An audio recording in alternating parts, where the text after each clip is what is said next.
అహంకారంతో ఉన్నవారు చరిత్రలో సుఖపడినట్టు ఎక్కడా లేదు. అహం ఉన్న చోటే పతనం కూడా పక్కనే ఉంటుంది.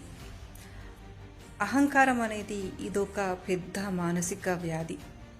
ఆ వ్యాధి సోకిన వారు సుఖపడరు, ఇతరులను సుఖపడనివ్వరు.